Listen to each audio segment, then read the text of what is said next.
ধারণ করলে ভাগ্য পরিবর্তন।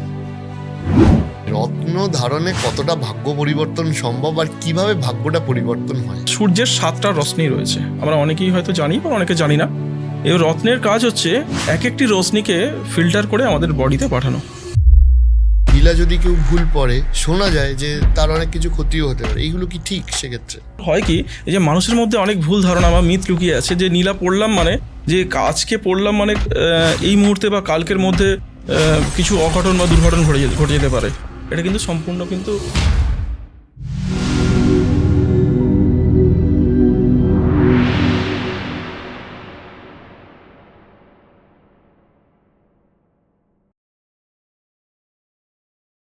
তো আমার যেটা প্রথম জিজ্ঞাসা সেটা হচ্ছে যে এই যে বলা হয় যে রত্ন ধারণ করলে ভাগ্য পরিবর্তন, তাই রত্ন ধারণে কতটা ভাগ্য পরিবর্তন সম্ভব আর কিভাবে ভাগ্যটা পরিবর্তন হয় সেটা দিয়ে আপনি শুরু করুন, তারপর আমরা বাকি আলোচনাটা করছি। নিশ্চয়ই। দেখো, রত্ন, এই যে মানুষকে বলা হয় যে রত্ন পড়লেই যে রত্ন সঙ্গে সঙ্গে ভাগ্য বদলে দেওয়ার যে চিন্তা ভাবনা, এগুলো কিন্তু সম্পূর্ণ ভুল চিন্তা ভাবনা। একদম আচ্ছা। প্রথমেই বলছি, সূর্যের 7টা রশ্মি রয়েছে, আমরা অনেকেই হয়তো জানি বা অনেকে জানি না। এই রত্নের কাজ হচ্ছে এক একটি রশ্মিকে ফিল্টার করে আমাদের বডিতে পাঠানো। ঠিক আছে, একদম আমাদের স্ক্রিনের থ্রু আমাদের বডিতে পাঠানো হচ্ছে, এটাই হচ্ছে মূল কাজ। মানে স্টোনটা হচ্ছে আলো ফিল্টারের কাজ করে। তো সেরকমই অনেক মানুষ কিন্তু অলৌকিক স্বপ্ন দেখান যে আজকে রত্নটা পড়ুন, কালকে অনেক কিছু হয়ে যাবে, মানে রাতারাতি কোটিপতি হয়ে যাবে না, এরকম কিচ্ছু না। রত্নের নির্দিষ্ট টাইম আছে একটা, সেই টাইমের মধ্যেই কাজ করে। এটা কিভাবে কাজ করে, যেটা একটা অ্যাঙ্করিং এফেক্টের মতো, যে আমি তার ধারণ করলাম মানে আমার সমস্ত আত্মবিশ্বাস, শান্তি, মনের প্রতীক এই হিসাবেই কাজ করে। যে এটার নির্দিষ্ট টাইমের পর সেটা নিজস্ব একটা ভাইব্রেশন বা কম্পন, সেটা থেকে কিন্তু তার পজিটিভ ফিলটা আমরা পাই, বিষয়টাই। মানে জাস্ট একটা আলোচনার ক্ষেত্রে জিজ্ঞেস করছি যে ধরো এই যে নীলা বা এগুলো হয়, এই এই নীলা নিয়েও তো অনেক হ্যাঁ, কিছু এগুলো আমি এরকম আছে যে হ্যাঁ হ্যাঁ হ্যাঁ মানে নীলা ধরো ঠিক পড়লাম বা ভুল পড়লাম, নীলা যদি কেউ ভুল পড়ে, শোনা যায় যে তার অনেক কিছু ক্ষতিও হতে পারে, এইগুলো কি ঠিক? সেক্ষেত্রে একদম, মানে এই যে ব্যাপারটা হচ্ছে, এর মধ্যে অনেক ভ্রান্ত ধারণাও আছে। নীলা সত্যিই খুব পাওয়ারফুল পাথর, সে বিষয়ে কোনো সন্দেহ নেই। এবার হয় কি, এই যে মানুষের মধ্যে অনেক ভুল ধারণা বা মিথ লুকিয়ে আছে যে নীলা পড়লাম মানে, যে আজকে পড়লাম মানে এই মুহূর্তে বা কালকের মধ্যে কিছু অঘটন বা দুর্ঘটনা ঘটে যেতে পারে। এটা কিন্তু সম্পূর্ণ কিন্তু ভুল বা মিথ ছড়িয়ে আছে, এরকম কিচ্ছু হয় না। দেখো, প্রথম কথা হচ্ছে আমি যে পাওয়ারের চশমাটা ইউজ করি, ঠিক আছে, এটা খুব ভালো উদাহরণ। তাহলে আমি স্বাভাবিকভাবে সঠিক পাওয়ারের চশমা দিলে আমি দৃষ্টিশক্তি স্বাভাবিকভাবে ফিরে পাবো, সঠিক দেখবো, আমার মানে দৃষ্টি পরিষ্কার হবে। এইবার এটাকে যদি আমি এটা ভুল পাওয়ারের চশমা পরি, স্বাভাবিক আমার দেখতে অসুবিধা হবে। এইটাই হচ্ছে কনসেপ্ট, যে আমি সঠিক যদি রত্ন ধারণ করি, নীলার ক্ষেত্রেই বলছি, সঠিক রত্ন যদি ধারণ করি, সেক্ষেত্রে কিন্তু আমার সবটাই ঠিক থাকবে, বিষয়টা এই জায়গাতে। এবার এই যে রত্নগুলো, বিভিন্ন ধরনের রত্ন হয়, এর এর এর এর যে এই যে পাওয়ার, এইটা কিভাবে মাপা হয়? আচ্ছা, রত্নের পাওয়ার মাপার জন্য দেখো, সেইভাবে কিছু, সত্যি কথা বলতে মানে রত্নটা সঠিক কিনা তার জন্য সার্টিফিকেট করা হয়। আমি বলছি যে এই যে রত্নটা সঠিক কিনা এটার যে সার্টিফিকেট হয়, হ্যাঁ, এই সার্টিফিকেটটা কারা ইস্যু করে বা কিভাবে এটা হয়? দেখো, এই ধরনের কিন্তু প্রচুর মানে বড় বড় কোম্পানি আছে, প্রাইভেট কোম্পানিও আছে, আমাদের ইন্ডিয়া গভর্নমেন্টের যেমন জিওলজিক্যাল সার্ভে অফ ইন্ডিয়া, আচ্ছা, হ্যাঁ, সেখান থেকে কিন্তু রত্ন ভালোভাবে চেক করতে পারেন, যে কোনো রত্ন অরিজিনাল না নকল? অরিজিনাল না নকল, একদমই তাই। রত্ন কেনার ক্ষেত্রে সব থেকে বেশি যেটা প্রশ্ন থাকে যে এই রত্নটা প্লাস্টিকের বা কাঁচের দিয়ে দিচ্ছে কিনা। হয়তো অনেক দোকানদারই আছে এরকম করেন। নকল হইতে সাবধান যে বিষয়টা থাকে রত্নের। একটা মানুষ ধরো রত্ন কিনছে, সে ঠিক রত্ন কিনছে না ভুল রত্ন কিনছে, সে কি করে বুঝবে? সেটার ক্ষেত্রে কিন্তু অবশ্যই সার্টিফিকেট করতে হবে। ওই যে বললাম, ভালো কোনো সার্টিফিকেটটা কি দোকান থেকে ইস্যু হয় না? না, দেখো, আমরা কথা বলছি, আমরা যেমন কিছু কাস্টমারকে যদি আমাদের কেউ এসে বলেন যে দাদা এটা সার্টিফিকেট করিয়ে দিন, সেক্ষেত্রে আমরা সার্টিফিকেট করিয়ে দিই। আমরা এটা বলি যে আমাদের রত্নটা নিয়ে আপনি যে কোনো জায়গায় নিজে সার্টিফিকেট করান, তাহলে বিশ্বাসযোগ্যতা আরও বাড়বে। কেন এরকমও হয়তো যে বিষয়টা হচ্ছে, অনেক দোকানদারের ক্ষেত্রেও ঠকেছেন যে রত্নটা একটা দিচ্ছে, তার সার্টিফিকেট অন্য, বিষয়টা অন্য জায়গাতে।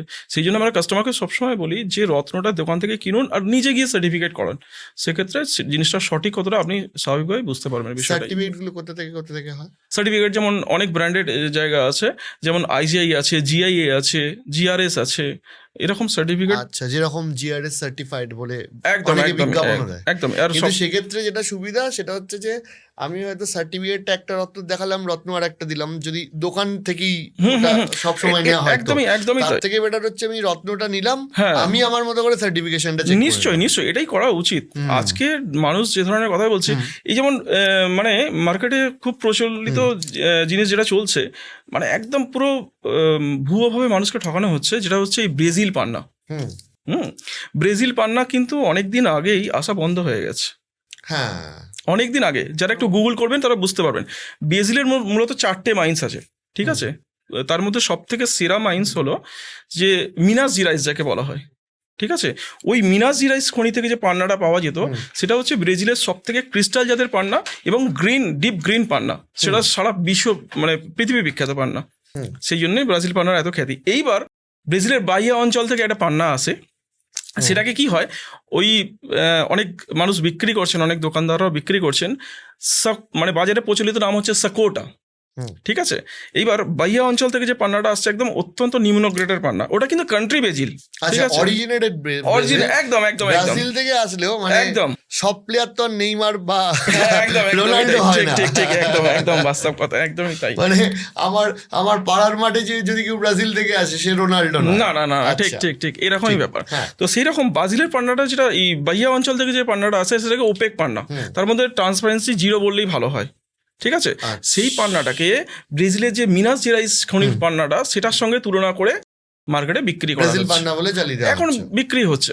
কিন্তু মানুষ একটু ভালো করে গুগল করলে বুঝতে পারবেন, যেটা নিয়ে রিসার্চ করলে, অরিজিনাল যে মিনাস জিরাইস খনির পান্না, সেটা কিন্তু বহুত দিন আগেই বন্ধ হয়ে গেছে। মানে এইটা না, আজকের ডেটে ধরো অ্যাস্ট্রোলজি নিয়ে আমি বা রত্ন পড়া নিয়ে আমি দু ধরনের মানুষ দেখেছি। একদম, একটা মানুষ মানে একটা সেগমেন্টের মানুষ যারা খুবই সাকসেসফুল, নিশ্চয়ই আমি শুধু এক্ষেত্রে সাকসেসফুল মানুষদের দিয়েই তুলনা করছি, ঠিক ঠিক ঠিক ঠিক। আনসাকসেসফুল মানুষের স্টোরি অনেকে শুনতে চায় না, ঠিক তাই, যদিও সবার স্টোরি শোনাটাই আমাদের কাজ। নিশ্চয়ই, স্টিল আমি বলছি একদম যে হয়তো এটা এইভাবে বললে মানুষের ইন্টারেস্ট লাগে। নিশ্চয়ই এই যে রত্ন নিয়ে বিভিন্ন ধরনের প্রশ্ন আসছে, কিন্তু আমি এই কারণে বলছি যে বহু মানুষ রয়েছেন যারা রত্ন ধারণ করেন, ঠিক আছে? এবার ধরো অনেকের টাকা নেই এনাফ, ঠিক আছে? সেক্ষেত্রে কি এরম ব্যাপার আছে যে রত্ন শুধুমাত্র সোনার আংটিতে ধারণ করলে বেশি লাভ হবে, বা ধরো একই রত্ন, একই একটা রত্ন রয়েছে, সেটা আমি সোনার আংটিতে পরলে, রূপোর আংটিতে পরলে বা তামার আংটিতে পরলে এর কি এফেক্টের পরিবর্তন হয়? একদমই হয় না। এটা নিয়েও মিথ ছড়িয়ে আছে। দেখো, প্রথমত হচ্ছে আমি যদি রত্নকে একটা বাল্বের সঙ্গে তুলনা করি, ঠিক আছে, তো মানে তামা হোক, রূপো হোক, সোনা হোক, সেটা কিন্তু সেই বাল্বের তার, ঠিক আছে? এইবার আমি যদি সুইচ অন করি, স্বাভাবিকভাবে বাল্বটা নিজের ক্ষমতাতেই জ্বলবে, এটাই নিয়ম। তারের দাম কম, তামার তার দিয়ে আমি জ্বালছি বলে বাল্বটা আলো কমে যাবে, আর সোনার তার দিয়ে জ্বালছি বলে আলো বেড়ে যাবে, এরকম কিন্তু না বিষয়টা এই জায়গাতে। অর্থাৎ এগুলো সম্পূর্ণ ভুল কথা। আমি চশমাটা পরে আছি, চশমার ফ্রেমটাতে কি যায় আসে? তো সেক্ষেত্রে মেনলি হচ্ছে গ্লাসটা।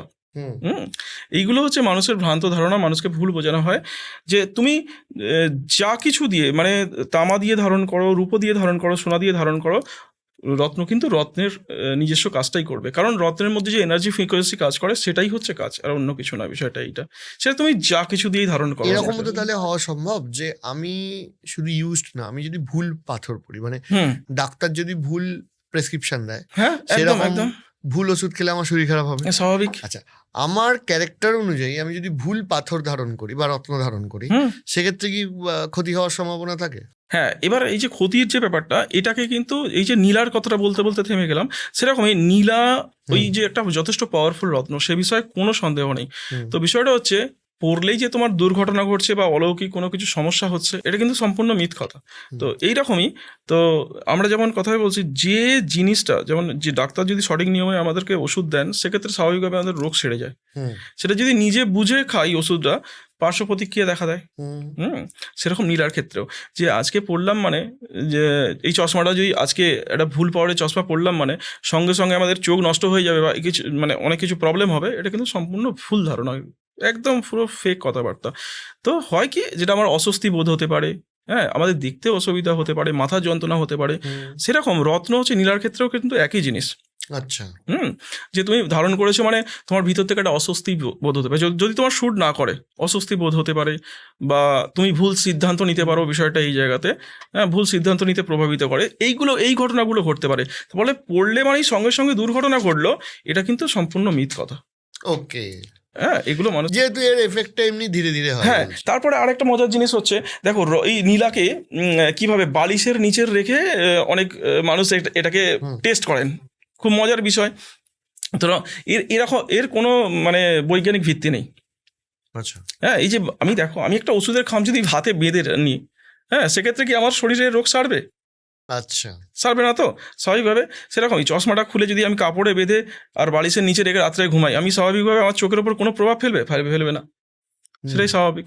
সেরকমই তো নীলার ক্ষেত্রে ঠিকই একই জিনিস, যে তুমি রত্নটা বালিশে রেখে নিচে রেখে ঘুমাচ্ছ কি হাতে বাঁধছো, তাতে তোমার কোনো রকম এফেক্ট তার কিছু তুমি বুঝতে পারবে না বিষয়টা এই জায়গাতে। রত্ন তখনই কাজ করে যে সান রে এর ওপর পড়তে হবে, সূর্যের সাতটা রশ্মি যখন আমাদের, এক একটা রত্ন হচ্ছে এক একটা মানে কি বলবো, মানে এক একটা পাথর হচ্ছে এক একটা আলোক ফিল্টার হিসেবে কাজ করে। আমরা খালি চোখে যে রত্নটা দেখছি তার মধ্যে দিয়ে যে আলোটা পাস হচ্ছে, সেটা কিন্তু সম্পূর্ণ সবসময় ঠিক হয় না বিষয়টা এই জায়গাতে, অনেক ক্ষেত্রে ভুল হয়। কিরকম, একটা পোখরাজের মধ্যে দিয়ে আমরা স্বাভাবিকভাবেই ভাবি যে এর মধ্যে দিয়ে হলুদ আলো পাস হয়, বা এর মধ্যে দিয়ে হলুদ রশ্মি পাস হয়। তো যাই হোক, এটা কিন্তু সম্পূর্ণ ভুল কথা, ঠিক আছে। এর মধ্যে দিয়ে পাস করে হালকা নীল রশ্মি, এটা অনেকেই হয়তো জানেন বা অনেকেই জানেন না, এটা খুব মজার বিষয়। সেরকমই যেমন পলার মধ্যে দিয়ে হলুদ রশ্মি পাস হয়, দেখতে পাত্রটা লাল, কিন্তু ওর মধ্যে দিয়ে রশ্মিটা পাস হচ্ছে, সেটা হচ্ছে হলুদ। আচ্ছা, ওইগুলো ধারণ করতে হবে এবং পরে বেরোতে হবে। একদমই তাই। তুমি এই দোকানটা কবে স্টার্ট করলে? দেখো, প্রথমত আন্দুলে আমাদের দোকানটা হচ্ছে 14.5 বছর হবে। এটা কি তোমার হাত ধরে স্টার্ট? এটা আমার হাতেই স্টার্ট। এর আগে ছিল আমাদের RK জেমস, মানে রক্ষাকালী জেমস, সেটা হচ্ছে আমাদের গ্রামে, মানে আমতা থেকে 12 কিলোমিটার রাস্তা মাজু, সেখানে গ্রামেই আমাদের দোকান ছিল আগে, ঠিক আছে। ওইটা RK জেমসটাও কি তোমারই তৈরি করা? না, RK জেমসটা হচ্ছে মানে দাদুর আমলের, ঠিক তাই। তারপর ওই দোকানটা তখন বাবার আর চালাননি? না, একদমই না, মেনলি হচ্ছে কাকু চালাতেন দোকানটা, RK জুয়েলার্স নামে চালাতেন, সেখান থেকে RK জেমস চলতো। স্বর্ণাঞ্জলি, এটা আমার হাতেই তৈরি, একদম। এবার তুমি আমাকে বলো, এই স্বর্ণাঞ্জলি যে ব্র্যান্ডটা রয়েছে, তোমরা কি ডিল করো? আমরা মেনলি হচ্ছে জেমস্টোনের উপর ডিল করি। সোনার কাজ কি তোমরা করো? না, সোনার কাজ আমরা করি না, জেমস্টোনটা দিয়ে দাও। একদম জেমস্টোনটা, আর জেমস্টোনটা আমরা একদম হোলসেল ডিল করি। হ্যাঁ, আমরা অ্যাকচুয়ালি কি দেখো, আগে দোকানে বিভিন্ন দোকানে আমরা মানে জেমস্টোন সাপ্লাই করতাম, ঠিক আছে, দোকানে বা বিভিন্ন জ্যোতিষ আছেন তাদেরকে আমরা সাপ্লাই করতাম। এইবার কি একটা সময় মনে হলো যে মানুষ তো এই জেমস্টোন কিনে অনেক ঠকছেন বিষয়টা এই জায়গাতে, মানে প্রথমত দামে ঠকছেন। হ্যাঁ, মানে যেটার দাম হচ্ছে 2 টাকা, এইটা একটা বড় ফ্যাক্টর, জেমস্টোনের সঠিক দাম পাওয়াটা একটা দুষ্কর ব্যাপার। একদমই তাই। কিভাবে মানুষ ঠকে দামে? দেখো, দামে হচ্ছে প্রথমত হচ্ছে আমরা যে কাজ করি একদম ডিরেক্ট মাইন্স থেকে কাজ করি। আচ্ছা। হ্যাঁ, সেই জন্য আমরা একদম সস্তায় জেমস্টোন সেল করতে পারি। মানে তোমরা যে জেমস্টোনটা নিচ্ছ, হ্যাঁ, সেটা সরাসরি মাইন্স থেকে নিয়ে এসে তোমাদের হোলসেল থেকে তোমরা সেল করছো? নিশ্চয়ই, একদমই তাই। তার ফলে মাঝখানের যে দাম বাড়ার যে ব্যাপারটা, হ্যাঁ, রত্ন কি হয়, যত হাত পরিবর্তন হয় তত দাম বাড়তে থাকে। আচ্ছা। কিন্তু আমরা কি হয়, ডাইরেক্ট মাইন্স থেকে কাজ করছি বলে সেই জন্য এত সস্তায় সেল করতে পারছি, আর অন্য কোনো কারণ না। আজকে দেখো, আমি একটা 1000 টাকার অধিক জিনিস কিনে নিয়ে এলাম, হ্যাঁ, স্বাভাবিক আমি সেটাকে 1050 টাকার অধিতে আমি দোকানে বিক্রি করে দিচ্ছি। এবার এটা আমাদের যেমন সারাদিনে অজস্র কাস্টমার দোকানে, এবার আমাদের সেলের ওপর আমাদের টার্গেট থাকে, যে আমাদের কতটা সেল হবে সেটার উপর টার্গেট থাকে, কত একটা বিক্রি করে কত রোজগার করলাম সেটা না, বিষয়টা এটা সেলে আমাদের সেটা পুষিয়ে যায়। হ্যাঁ, এইবার সেলসটা বেশি, একদমই তাই।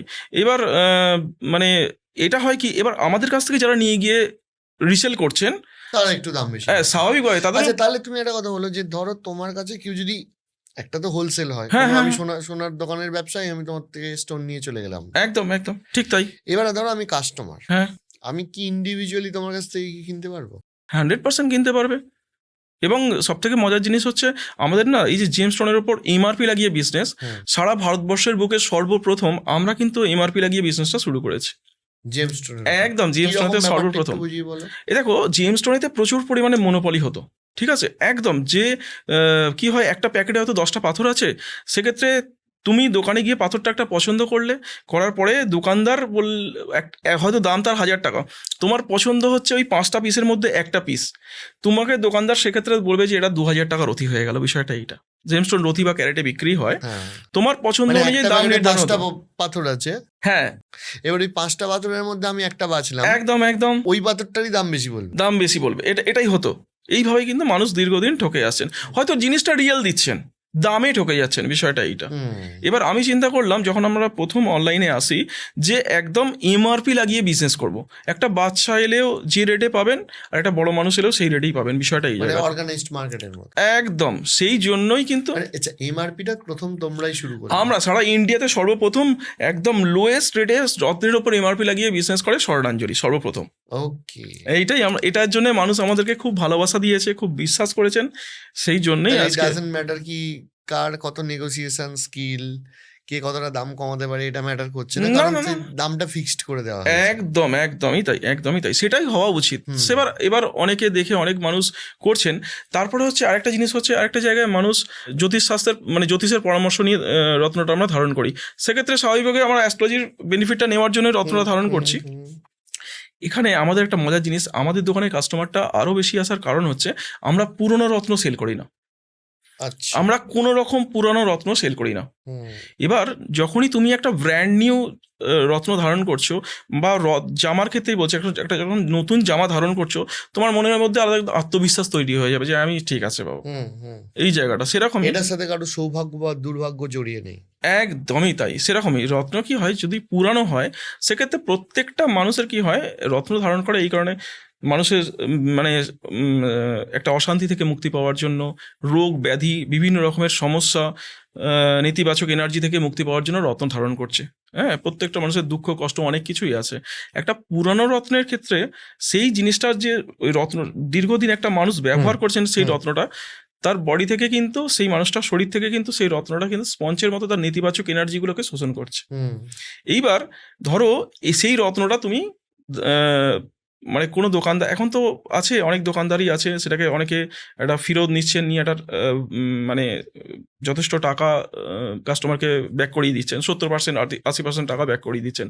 কিন্তু একটা ঠান্ডা মাথায় চিন্তা করলে বুঝতে পারবে যে আলটিমেট রত্নগুলো যাচ্ছে কোথায়, ওই পুরনো রত্নগুলো।